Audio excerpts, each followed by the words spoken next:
बिस्मिल्लाहिर्रहमानिर्रहीम अस्सलाम वालेकुम। बेटा आज हम डिस्कस करेंगे addition of halogens to alkenes के अल्कीन्स में जैसे हमने हाइड्रोजन को ऐड किया तो हमने देखा था कि एक हाइड्रोजन एटम एक कार्बन के पास और दूसरा हाइड्रोजन एटम दूसरे कार्बन के पास चला जाता था। इस तरह फिर हमने हैलोजन एसिड्स को ऐड किया, उसमें भी ऐसे ही होता था कि हाइड्रोजन जो था हैलोजन एसिड का वो उस कार्बन के पास जाता था जिसके पास हाइड्रोजन ज़्यादा होते थे, और जो क्लोराइड था नेगेटिव पोर्शन था वो उस कार्बन के पास जाता था जिसके पास हाइड्रोजन कम होते थे in case of unsymmetrical alkyne. और सिमेट्रिकल अल्कीन में दोनों कार्बन के पास एक एक चला जाता था, एक के पास हाइड्रोजन और एक के पास हैलोजन। तो चूंकि पाई बॉन्ड होता है अल्कीन्स में तो पाई बॉन्ड में एडिशन होती है। तो यहाँ पे भी जो है एडिशन हम जब करेंगे अल्कीन्स की विसिनल डाइहैलाइड, जब अल्कीन में हम बेटा जब दो ब्रोमीन ऐड किया जैसे कि आप देख सकते हैं, एक ब्रोमीन एक के पास दूसरा ब्रोमीन दूसरे के पास, सिंपल 2+2 वाली सिचुएशन है। जैसे हमने हाइड्रोजन में भी यही बात डिस्कस की थी, एक ब्रोमीन एक के पास चला गया दूसरा ब्रोमीन दूसरे के पास। तो ये जो डाइहैलाइड बना है इसको कहते हैं विसिनल डाइहैलाइड। विसिनल डाइहैलाइड क्या होता है ये हम पहले भी तफसील से डिस्कस कर चुके हैं कि वो डाइहैलाइड जिसमें जो दो हैलोजन एटम साथ साथ एडजेसेंट कार्बन एटम्स के साथ अटैच हों तो इसको हम कहते हैं विसिनल डाइहैलाइड। तो या डाई क्लोराइड हो सकता है, डाई ब्रोमाइड भी हो सकता है। तो यहाँ पे इससे जो प्रोडक्ट हासिल होती है वो विसिनल डाइहैलाइड होती है। इसके अंदर बेटा सॉल्वेंट जो यूज़ करते हैं वो क्या है, कार्बन टेट्राक्लोराइड। कार्बन टेट्राक्लोराइड एक इनर्ट सॉल्वेंट है। इनर्ट सॉल्वेंट का मतलब है कि रिएक्शन में ये पार्टिसिपेट नहीं करता, जिस रिएक्शन को फैसिलिटेट करता है। जबकि कोई पोलर सॉल्वेंट आप इस्तेमाल करेंगे तो वो रिएक्शन में पार्टिसिपेट कर सकेगा, इसलिए हम इसमें inert solvent organic solvent carbon tetrachloride इस्तेमाल करते हैं।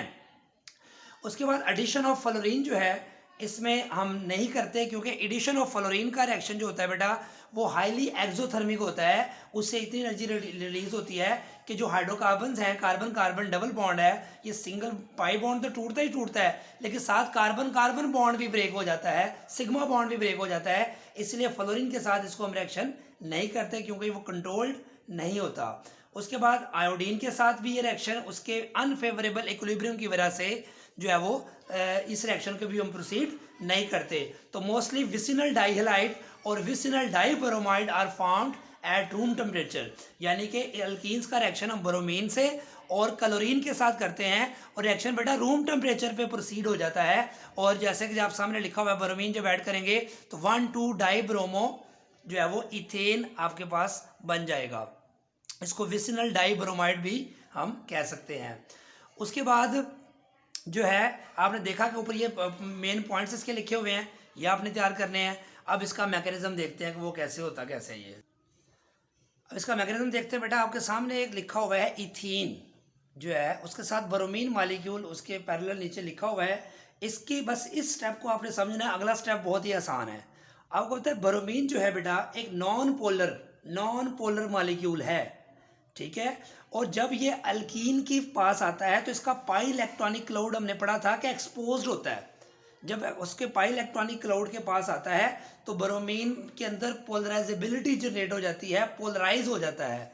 पोलराइज होने की वजह से इसमें क्या होता है, एक ब्रोमीन पे पार्शियल पॉजिटिव और दूसरे पे पार्शियल नेगेटिव चार्ज आ जाता है, आप देख सकते हैं। बस इस स्टेप को आपने समझना है कि इसके पोलराइज, आपने लंदन फोर्सेस पढ़ी थी कि जब भी दो इलेक्ट्रॉनिक क्लाउड दो नॉन पोलर मॉलिक्यूल करीब आते हैं तो उनकी इलेक्ट्रॉन डेंसिटी जो कि मोबाइल होती है उसकी रिपल्शन की वजह से उसमें पोलराइजेबिलिटी जनरेट हो जाती है। सेम इसी तरह अल्कीन के पाई इलेक्ट्रॉनिक क्लाउड के पास जब ये ब्रोमीन का मॉलिक्यूल आएगा तो वो पोलराइज हो जाएगा। पोलराइज होने का मतलब आपको पता ही है कि एक तरफ पॉजिटिव चार्ज आता है और एक तरफ नेगेटिव चार्ज आ जाता है, टेम्पररी डाइपोल्स क्रिएट हो जाता है। पोलराइजेबिलिटी का ये कंसेप्ट हमने पढ़ा था कि जब हम किसी मॉलिक्यूल को कहते हैं पोलराइज हो गया है तो उसका मतलब टेम्पररी डाइपोल क्रिएट हो गया है। अब ये टेम्पररी डाइपोल जब क्रिएट होता है बेटा तो ये पाई बॉन्ड इसको डोनेट करता है अल्कीन। अल्कीन जब इसको पाई बॉन्ड डोनेट करता है तो कार्बन कार्बन का यहाँ बॉन्ड बन जाएगा। जब कार्बन कार्बन का यहाँ बॉन्ड बन जाएगा तो इसकी वैलेंसी कम हो जाएगी, तो ये ब्रोमीन अपना लोन पेयर इसको डोनेट करेगा। यानी कि एक तरफ एक हाथ से पाई बॉन्ड को अपनी तरफ अटैच करेगा, दूसरे हाथ से अपना लोन पेयर इसको डोनेट करेगा।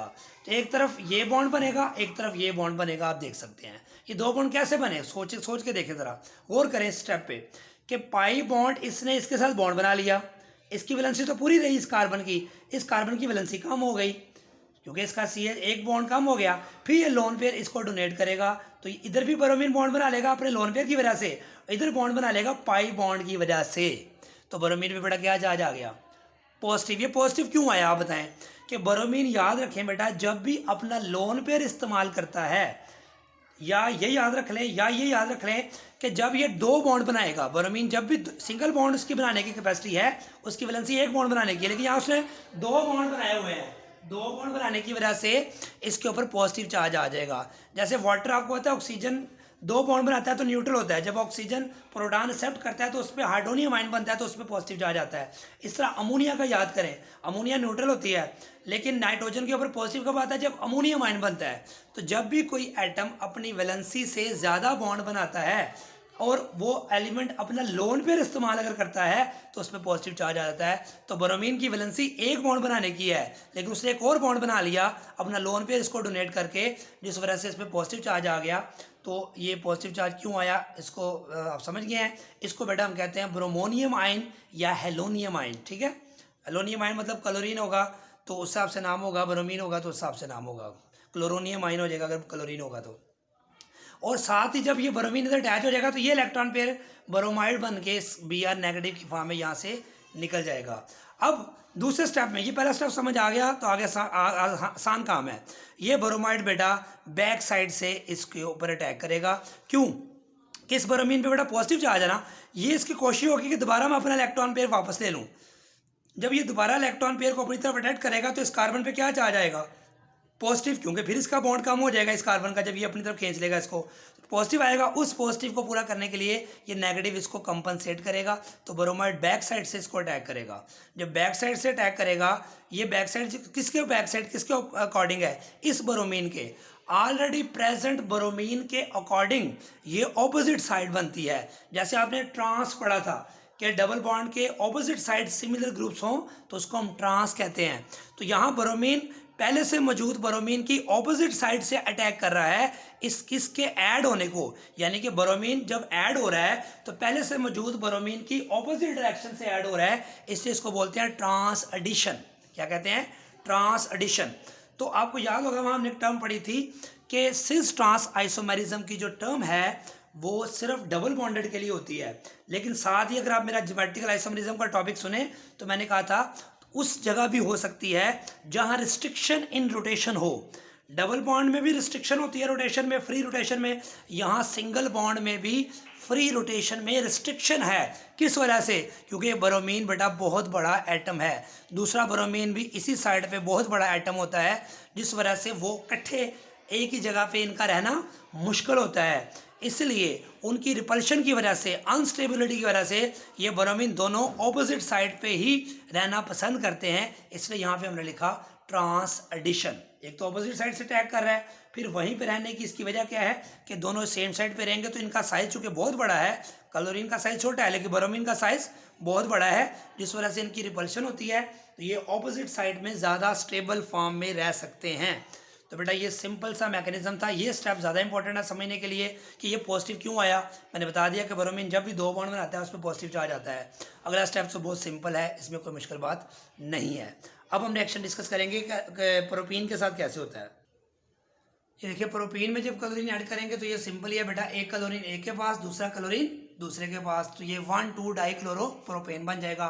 इस तरह अगर 1 ब्यूटीन में क्लोरीन ऐड करेंगे तो 1,2 डाइक्लोरो ब्यूटेन बन जाएगा। अगर 2 ब्यूटीन में करेंगे तो 2,3 डाइक्लोरोब्यूटेन बन जाएगा। ये आप खुद प्रैक्टिस आप कर सकते हैं।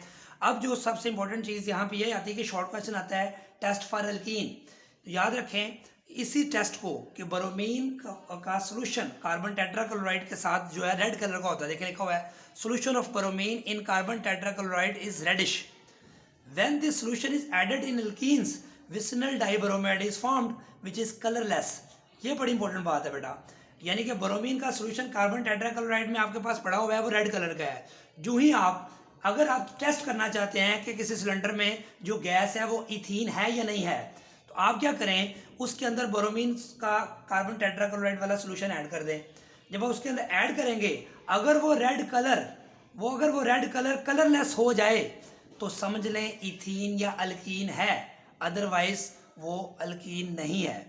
अगर आपको कहा जाए कि सिलेंडर में इथेन है या इथीन है पता लगाओ, तो अगर आप ब्रोमीन सोल्यूशन ऐड करो उसमें कार्बन टेट्राक्लोराइड की मौजूदगी में, तो अगर वो रेड कलर गायब हो जाए, कलरलेस हो जाए, तो इसका मतलब वो इथीन है।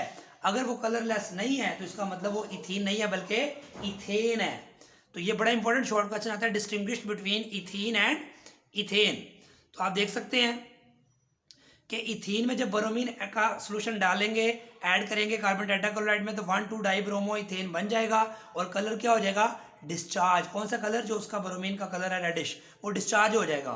जबकि जो अगर हमारे पास इथेन में ब्रोमीन का सोल्यूशन ऐड करेंगे कार्बन टेट्राक्लोराइड में, तो नो चेंज इन कलर आपके सामने आएगा।